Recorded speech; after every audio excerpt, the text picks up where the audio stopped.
Close your eyes, exhale, feel your body relax, and let go of whatever you're carrying today. Well, I'm letting go of the worry that I wouldn't get my new contacts in time for this class. I got them delivered free from 1-800-CONTACTS. Oh my gosh, they're so fast. And breathe. Oh, sorry. I almost couldn't breathe when I saw the discount they gave me on my first order. Oh, sorry. Namaste. Visit 1-800-CONTACTS.com today to save on your first order. 1-800-CONTACTS. This episode is brought to you by Redfin. You're listening to a podcast, which means you're probably multitasking. Maybe even scrolling home listings on Redfin, saving homes without expecting to get them.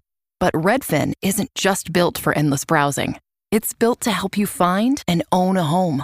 With agents who close twice as many deals, when you find the one, you've got a real shot at getting it. Get started at redfin.com. Own the dream. When your house is a mess and you're feeling the stress, what you need is a friend in your ear. Start the job and you'll see it through with Ronnie talking to you. Make the chaos disappear. Clean with Me podcast is here.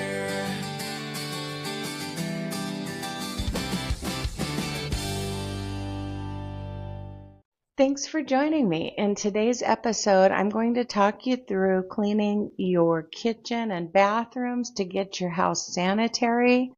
And then for those of you who are financial supporters, there will be a part 2 where we continue this session by picking up your outer areas, dusting, and lastly, cleaning up a bedroom. Let's get right into the episode.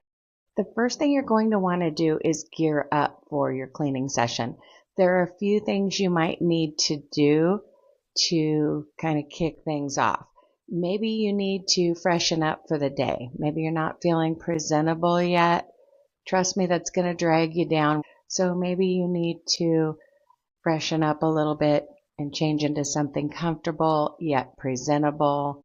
Maybe you need to run a brush through your hair, wash your face, put on some moisturizer. Whatever makes you feel ready for the day, now is the time to do that if you have not already done so. Another way to kick off the cleaning session, if you're already ready for the day, is to start a load of laundry. Maybe you need to strip your bed and wash your bedding, or maybe you need to do a survival load of towels and underwear, or just a load of clothing, darks, lights. It's time to start some laundry if it is needed. Another way you can kick off your cleaning session is get your house smelling fresh. Usually the most important step is taking out the trash and relining it. We just got back from a little mini weekend vacation. We were visiting my daughter Jessica and her family. And when we got back, it was like, oh, we forgot to take out the trash. My husband was cleaning while I was working from home. And the one thing that he forgot to do was take out the trash. So that was the first thing we did when we walked in to freshen up our clean looking but not so clean smelling house. So maybe you do need to take out your trash and reline it. You might also need to run your garbage disposal, light a candle, start a wax warmer, whatever makes your house smell good.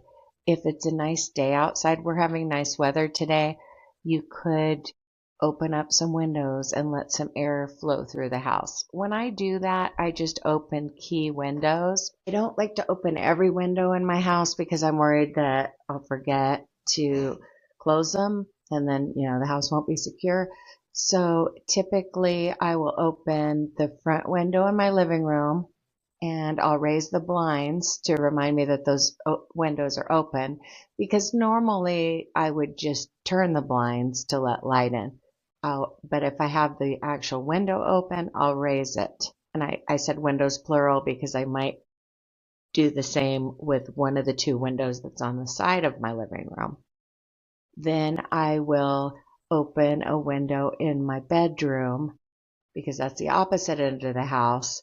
And of course, I'll have that curtain wide open to remind me that window's open. But I realize the weather might not be ideal where you are. Still, opening curtains and blinds to allow some light to come in will energize you and reveal any dust for when we get to the dusting portion.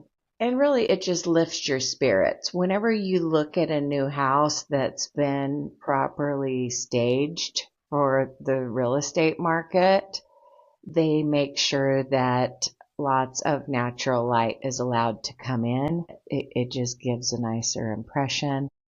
And every little bit helps when you're trying to muster up the motivation to clean. But remember, you've got to take action whether you feel motivated or not. The motivation comes with the action. So by now, you have probably done whatever you needed to do to gear up for your cleaning session. We're going to spend several minutes in the kitchen. And before we do that, I need you to gather up any dirty dishes or cups from around the house. For example, I'm in my office and I have this coffee mug with a spoon in it. For those of you who are watching the video, this needs to go to the kitchen after this. And I'm not getting ready to clean after this, but I try when I go to the kitchen to take something with me so that I'm not accumulating things. So remember to work on the habit just throughout your day of not leaving a room empty-handed.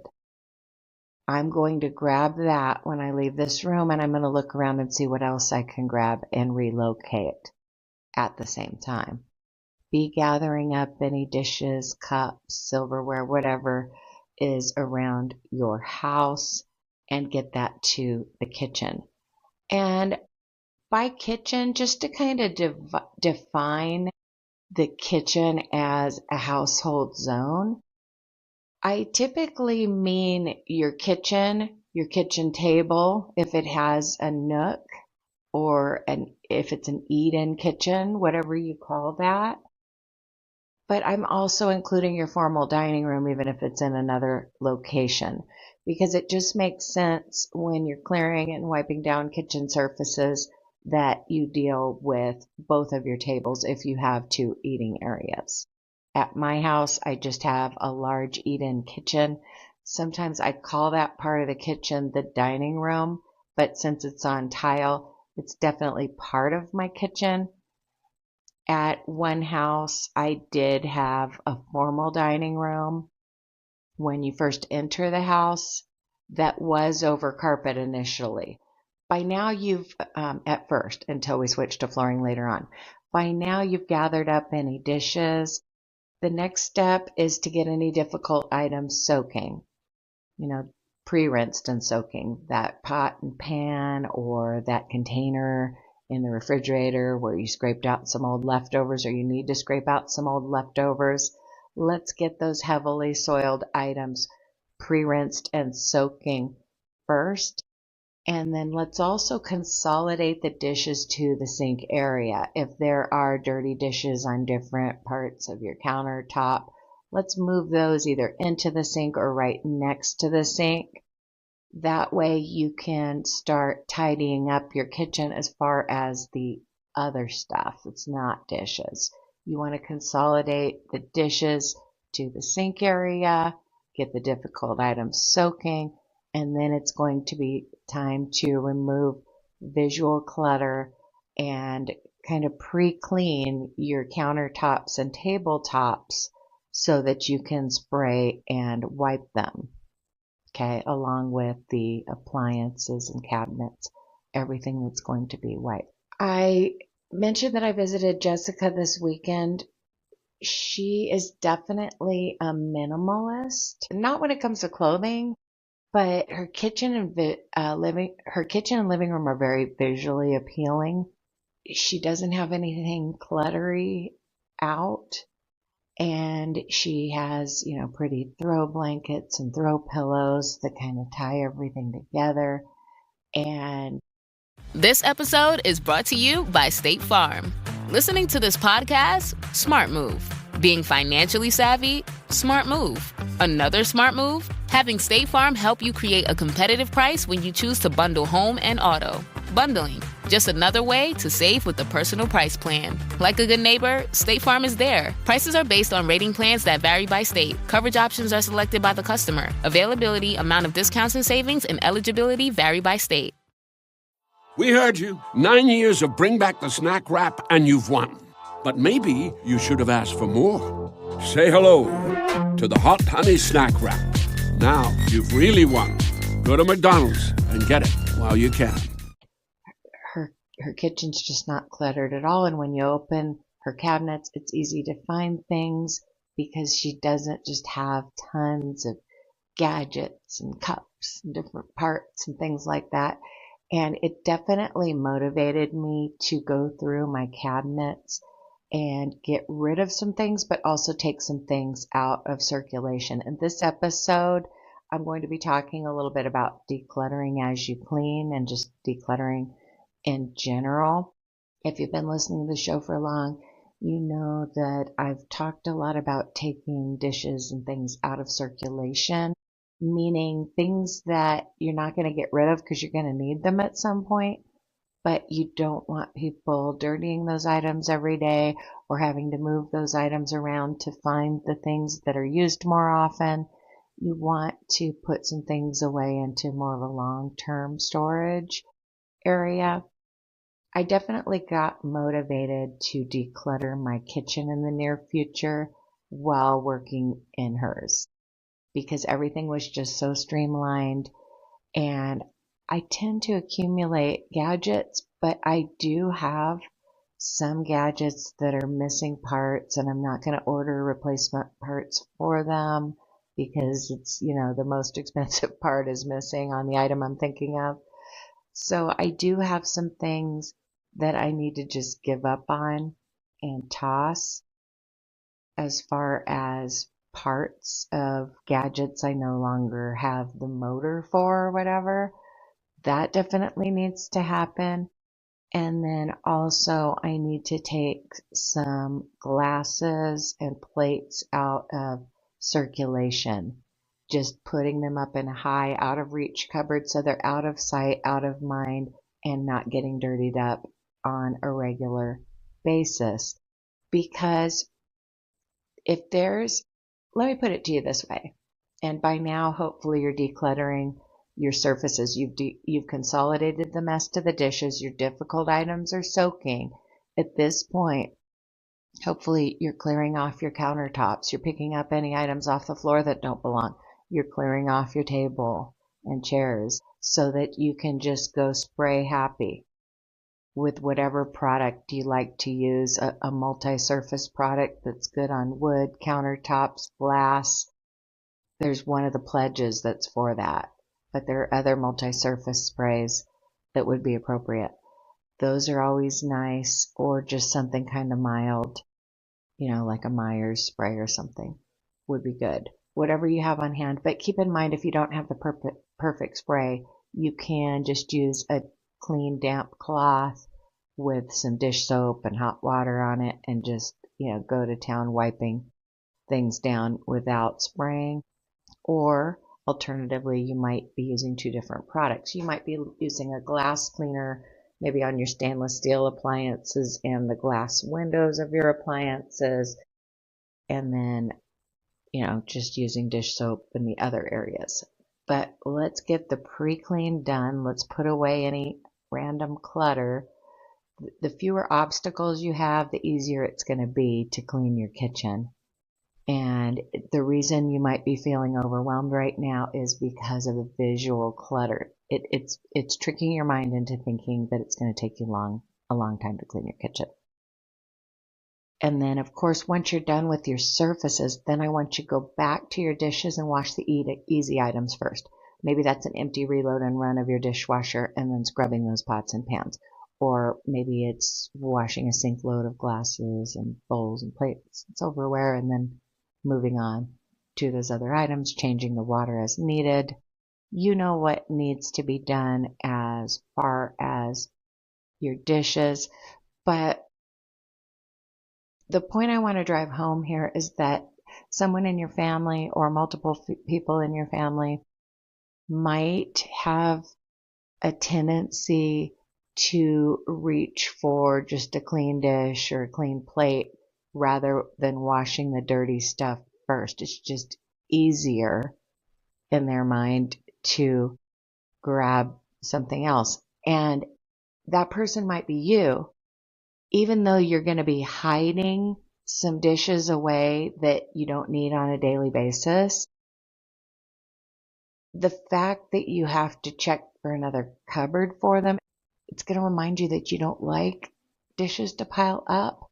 You don't like having to deal with that much at once. And it would be better to just wash the dishes that you have in your sink and eat off one of those than to reach for another one and add to the mess. And I don't know if I completely agree with this next concept, but I'm just going to throw it out there. I have heard it said that when you're overwhelmed, you should live out of your dishwasher, live out of your clean laundry basket, like never go for something else until you're caught up on these things that aren't fully dealt with. Just use those few things. Wear something out of your clean laundry basket rather than pulling something out of the drawer or the closet. I feel like it resonates a little more when it comes to laundry. Because let's say you have just a heaping laundry basket with multiple loads stuffed in it of clean laundry. But then you're getting your outfit out of the drawer or out of the closet. You're not even putting a dent in that pile that you don't have time to fold and put away. Whereas if everyone's kind of living out of that basket, which I know isn't ideal, then the basket's going to at least go down. And when you do sit down to fold laundry, there's not going to be as much. It might be mainly just mismatched socks in the bottom of the basket.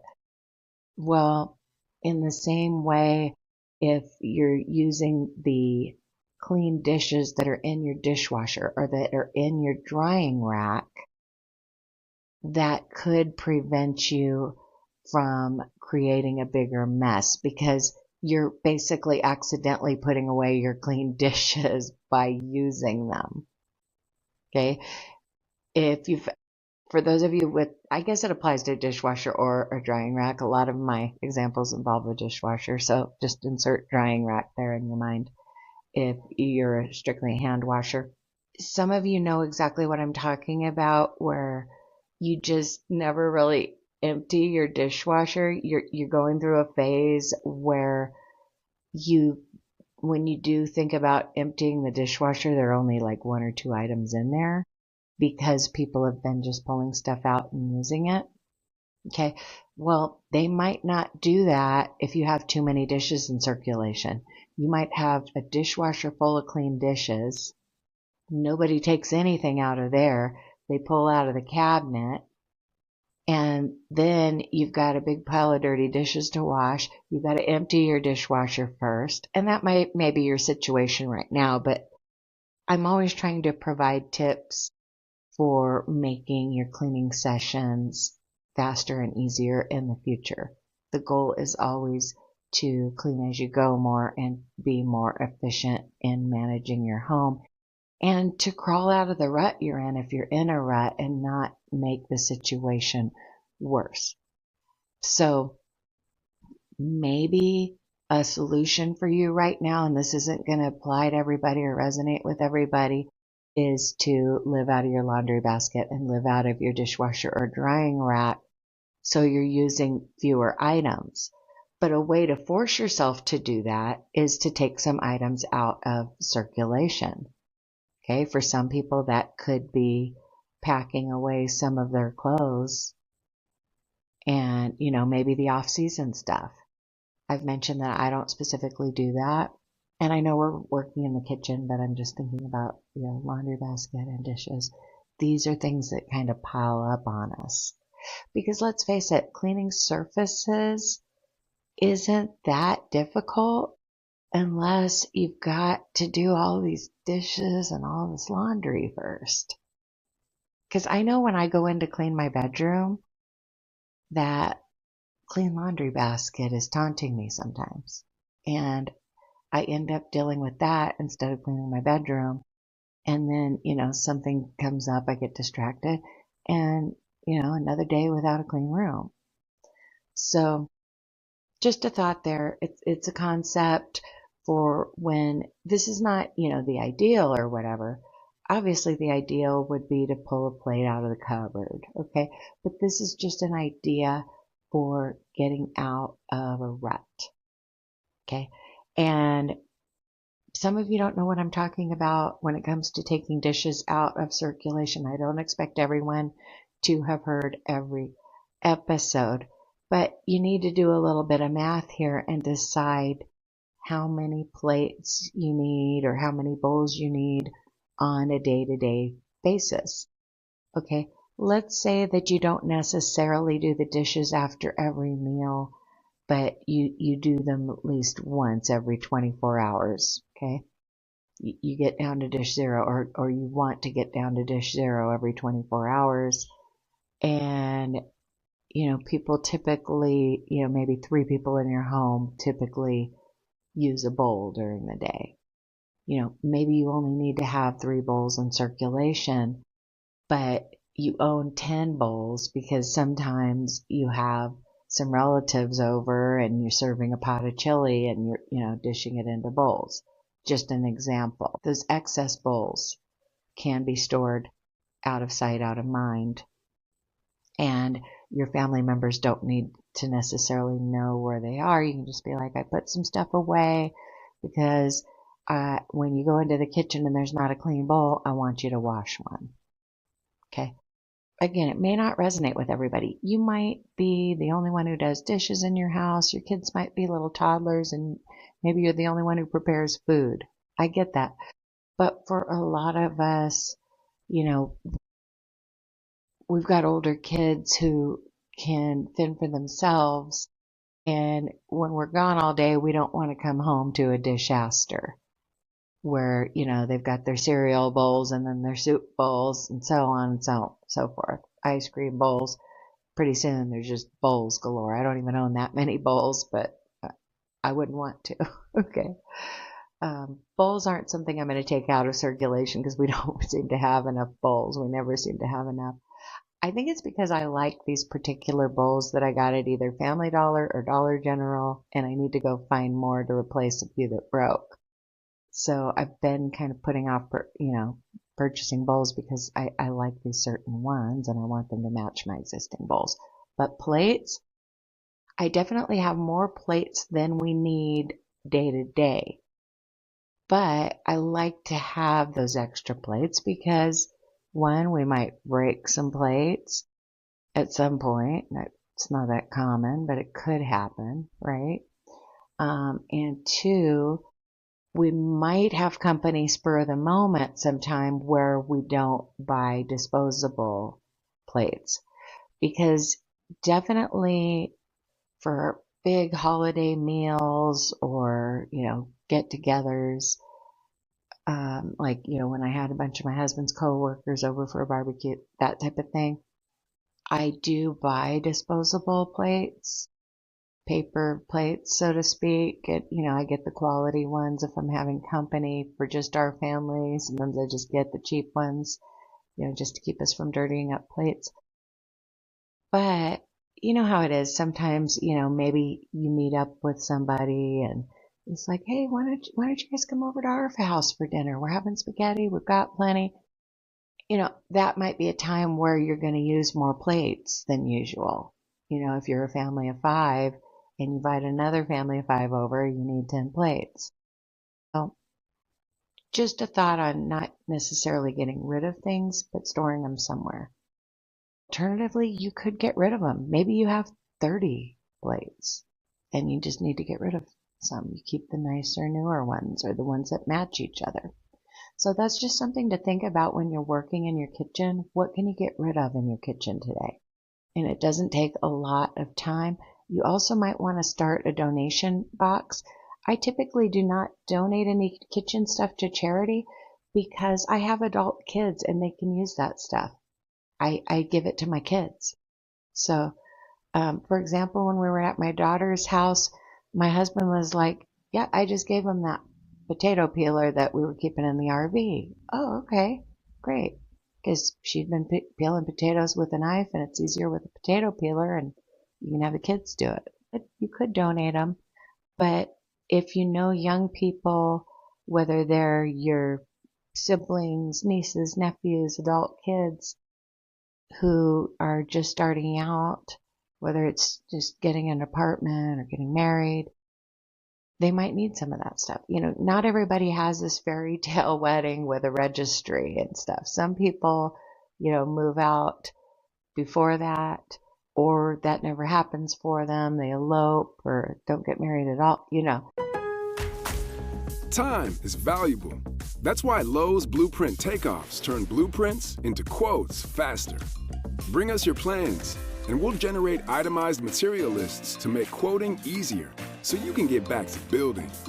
Plus, at the Lowe's Pro Desk, you get access to thousands of building materials not sold in store. And when your order's ready, we'll deliver everything to the job site. Improving is easy at Lowe's. A lot of people just need you to give them stuff. So maybe start a box for that.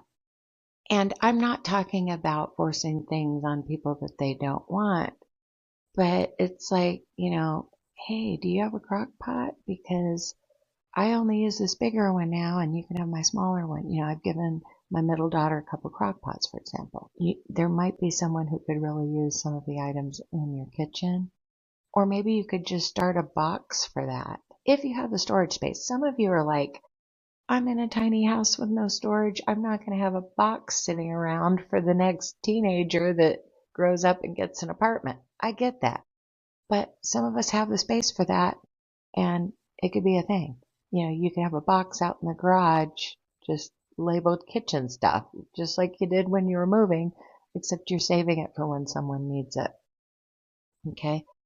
Hopefully you are plugging away at your dishes, whatever that means for you.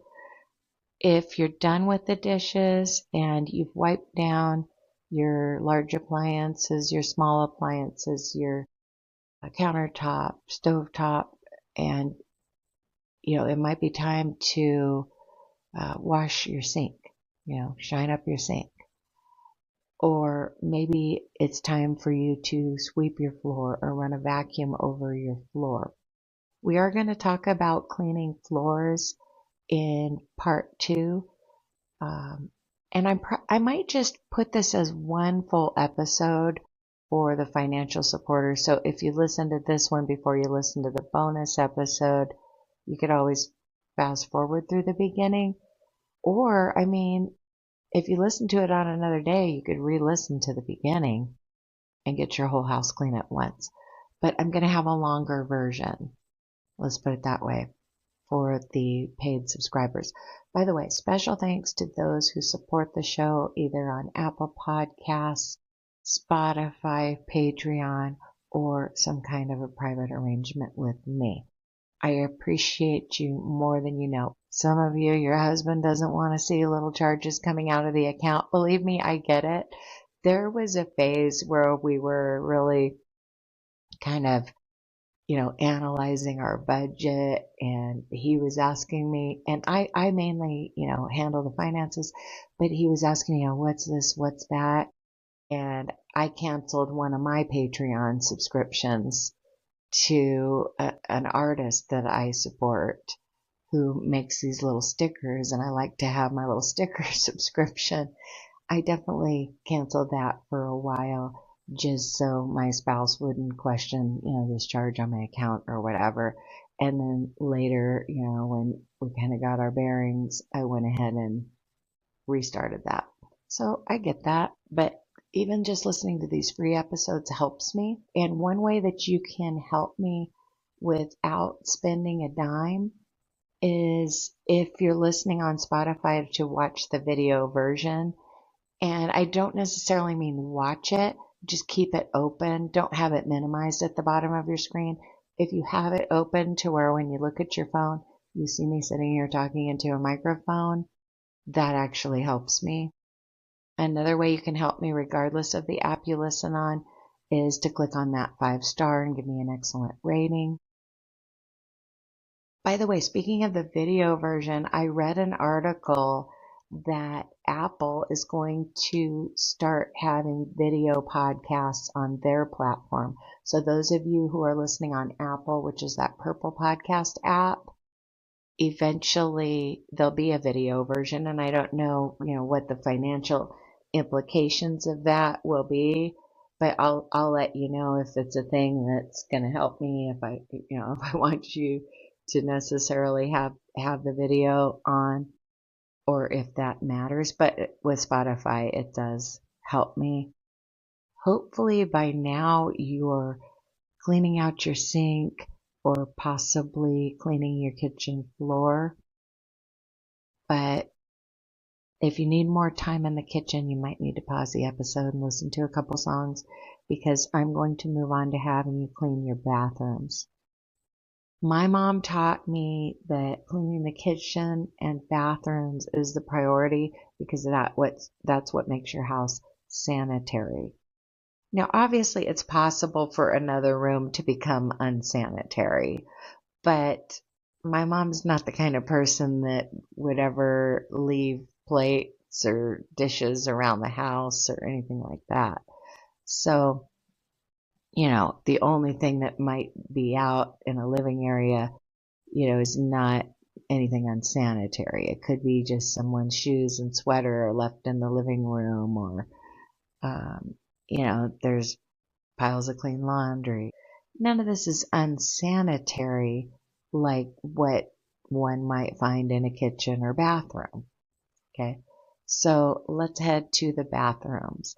And maybe you've got just one bathroom, or maybe you're trying to clean multiple bathrooms at once.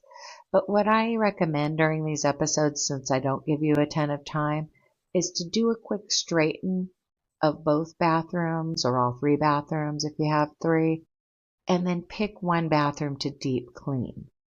And that's usually just the one that you haven't cleaned recently as the other one.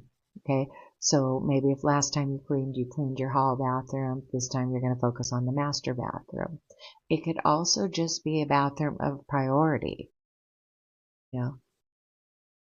If a guest might stop by, then that hall bathroom would be your first priority. If you're just cleaning for yourself, maybe it's your own bathroom that's the priority. If you're, doing it for yourself or your spouse.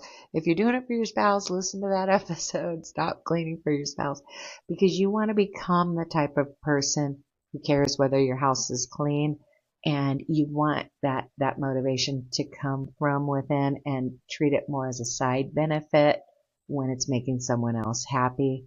It's just not a good dynamic, it's just not necessarily a good dynamic in your marriage to make your spouse feel like you're doing it just to keep them happy or to keep them from getting angry.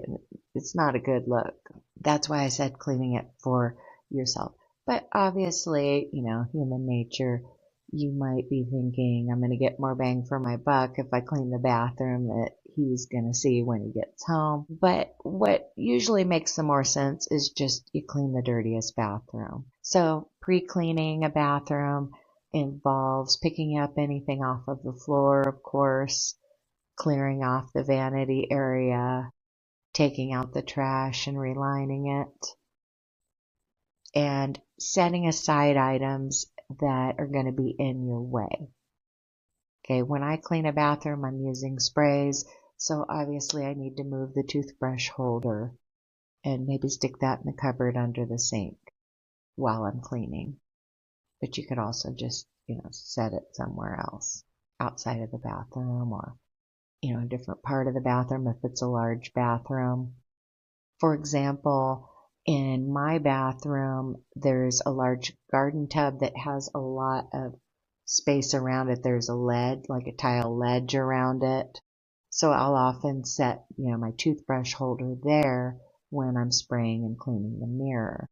And then, replace it, once I've cleaned the mirror, vanity, and sinks. Just get that bathroom pre-cleaned and gather up any necessary cleaning supplies if you're not keeping those in the bathroom. Once you've done that, the next thing I want you to do is get something into your toilet bowl and get it soaking. Kind of a good idea is to sometimes soak your toilet bowl overnight or when you're going out of town. But when you're just getting ready to do a cleaning session, you want to get that chemical into the toilet first, give it a little swish with that scrub brush, then clean the rest of the bathroom, meaning the sink area, the vanity, the cabinets, basically the rest of the bathroom, and then ending with the toilet. Just before the floor, of course. Of course, you want to sweep and mop your way out of a bathroom when cleaning it. Okay, but usually I start by either putting something into the toilet bowl or doing a pre-clean and then putting something into the toilet bowl, because I don't want to have to do a lot of scrubbing. I want that chemical to have time to do its work after that initial swish where I just make sure the inside of the bowl is coated with that. Okay. If I'm feeling really ambitious, sometimes I'll scrub a shower or bathtub during my bathroom cleaning session, but often I do that separately when I'm getting into the tub or getting out of the tub or I'm in the shower. It's kind of like the whole thing where I don't want to have to put away clean dishes every time I go to wash dishes or every time I go to cook dinner. I like to break things up into smaller tasks. So I'm often cleaning the tub and shower separately from my bathroom cleaning session. A basic bathroom cleaning session by my definition involves your sink and vanity and faucets and mirror, to a lesser extent the cabinet, switch plates, those are bonus tasks that you do during deeper cleaning sessions. You may or may not, get to every single surface today. And of course, cleaning all parts of the toilet, inside and out, and then the bathroom floor. Those are kind of the basics. Okay. But maybe you have bonus tasks in your bathroom that you have time for today, like dusting fixtures or scrubbing baseboards. I do clean my bathroom baseboards fairly often, but the one behind the toilet gets cleaned more often because when you're down on your hands and knees cleaning the base of the toilet, that's a good time to clean that back baseboard and just, clean everything around the toilet. Okay. In case of some kind of misses, whether it's your guests missing the toilet, their kids, your own family, you just want to cover that base to, deal with any little accidents, so to speak. But it also tends to get dusty down there. I definitely like to clean the perimeter of my bathroom floors by hand and clean the baseboards. I've said this before, but your guests have nothing better, and you and your family members sometimes have nothing better to do when sitting on the toilet than to look at the baseboards. Although nowadays a lot of people are on their phones. Definitely people are going to look at your baseboard. They're probably not, your guests are probably not surfing their phone when they just quickly use your restroom. So that's definitely a priority baseboard in my mind, are the bathroom baseboards. When you're actually expecting company, you're more likely to clean baseboards in other rooms of the house. But I caution against that. You want baseboards to be included more often in your regular cleaning sessions. If you go to clean your living room in one of these episodes and there's not a lot of clutter to deal with, scrub a baseboard. It's going to be so much easier to plan a get together when your house doesn't need all these deep cleaning tasks and you just need to touch it up for guests. How nice would that be? Let's get that bathroom cleaned up before we get into kind of part 2 of this episode. It's not always going to be this way. I'm just kind of pressed for time right now, so I don't have time to make and edit 2 separate episodes. So that's the way I'm doing it this time. I'll talk more about my job situation and what I've been doing in the bonus episode. But let's get that vanity area clean. Let's scrub that bathroom countertop. Let's scrub that sink. Let's clean the mirror and faucets. Maybe you use a microfiber cloth and some glass cleaning spray and clean your mirror by hand. Or maybe you're like me and you like to attach the microfiber cloth to some sort of mop and mop the mirror. Swiffers are great for that. And it works so well. It really does. It makes cleaning the mirror fun for me.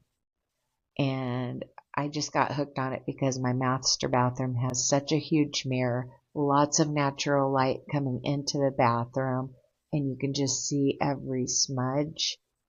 So I like to just systematically mop that mirror with my Swiffer. Instead of having a Swiffer pad attached to it, I have the microfiber cloth. It might work with the Swiffer pad. I've never tried it, but I don't know. You know how some cleaning products could cloud glass and some don't? I don't know, but maybe it's something to try. Maybe it's not. Yeah, let's make sure that once you've cleaned your vanity area and you've cleaned the exterior part of your toilet and given the bowl another scrub, that your bathroom has fresh clean towels and extra rolls of toilet paper. You know, let's check inventory. Do you need to purchase something? And speaking of decluttering while you're cleaning, do you have some products in the bathroom you need to get rid of? Sometimes you gotta just be honest with yourself about makeup, hair care products, skin care products that you just weren't that thrilled about and you're not using anymore. I've been known to take some shampoos I didn't like and put them into the toilet and just use them as a toilet bowl cleaner. You know, on a day where I didn't necessarily have anything to put in my toilet bowl. You know, soap is soap, and you can definitely, you know, multitask with some of these ingredients that you have in your house rather than just throwing them away. More often than not, if I'm not thrilled with a shampoo, I put it in the kids' shower because, you know, boys with short hair are not typically that worried about what kind of shampoo they're using, whereas my teenage daughter and I like certain ones. But I've also been known to just scrub a toilet with an unwanted shampoo. So as you're going through drawers, you know, maybe don't throw away a shampoo that you could use for another purpose. And I'm not saying it's the most effective way to clean a toilet, but it's better than nothing on a day where you've run out of stuff. Sierra has all the best active and outdoor brands you need. From athletic stuff, like a full court pickup game, swish, to athletic-ish stuff, like a half-mile stroll. Get those steps in. And for morning hikes up the mountain trail, good pace. To nighttime ghost stories from the camping chair. What a twist. Whatever level of active, Sierra loves it all. Head to Sierra or Sierra.com for the brands you want at the prices that let you do it all. From athletic to athletic-ish, Sierra's got it. Monster Energy. Everybody knows White Monster, Zero Ultra. That's the OG. It kicked off this whole zero sugar energy drink thing. But Ultra is a whole lineup now. You've got Strawberry Dreams, Blue Hawaiian, Sunrise, and Vice Guava. And they all bring the Monster Energy punch. So if you've been living in the white can, branch out. Ultra's got a flavor for every vibe. And every single one is zero sugar. Tap the banner to learn more. But maybe you do need to toss some products. And, you know, don't beat yourself up over money spent. You know, think of it as an experiment. You needed to try some products to eliminate them and find the right ones. And sometimes that's a process, okay? So be thinking about things that you can declutter out of your bathroom. And, of course, toss any empty shampoo containers or body washes from the shower. You know, more often than not, when you see a lot of bottles, it could be that people are, you know, purchasing new ones or adding new ones. and not getting rid of the old empty ones. I don't know why, but it happens, folks.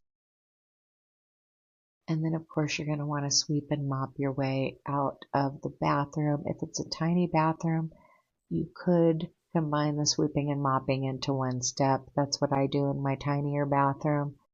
I like to use the Swiffer pads that are designed to go on the mop. I like to use those just to clean the bathroom floor and baseboards by hand. And I do it in much the same way that a person would wipe a kitchen countertop with a damp cloth, maybe after making toast. They're grabbing up those crumbs while also wiping down the countertop and cleaning it. They're cleaning the debris and wiping it down in one fell swoop. Why can't we do that with floors? Well, we can. It's just not that efficient on a huge expanse of flooring.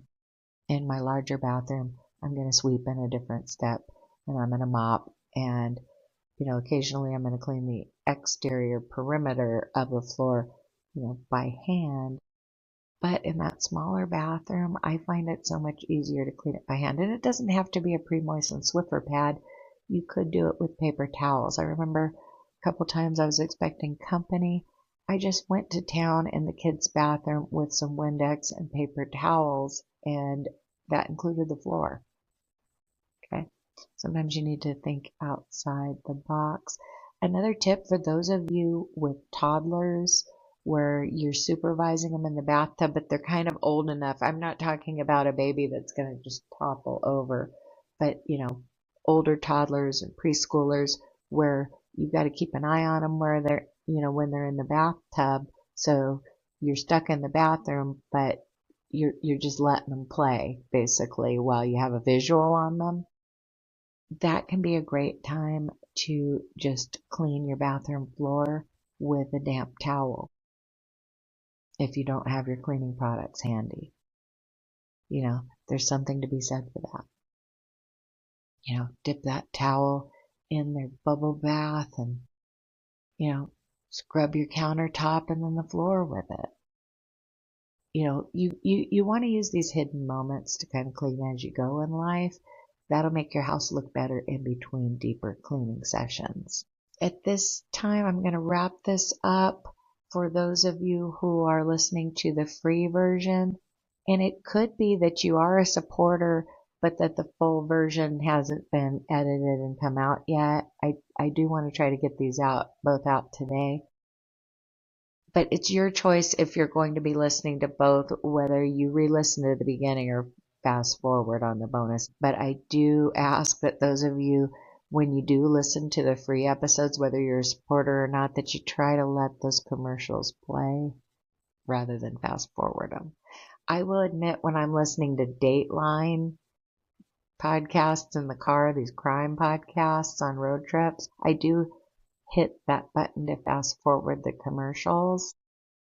But Dateline isn't, hurting for that money from the commercial. Let's put it that way. When you're supporting a small creator like me, it does help us if you let the ads play. That goes for YouTube. It goes for everything.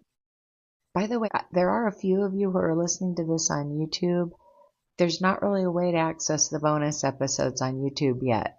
So you do need to listen to a podcast app to unlock those. Or Patreon would be another option. I'm going to wrap up this portion of the episode, and then the rest of it's just going to be for financial supporters. For those of you who are ending it here, thank you so much for listening. I appreciate each and every one of you. And as always, happy cleaning. I'll talk to you in the next episode.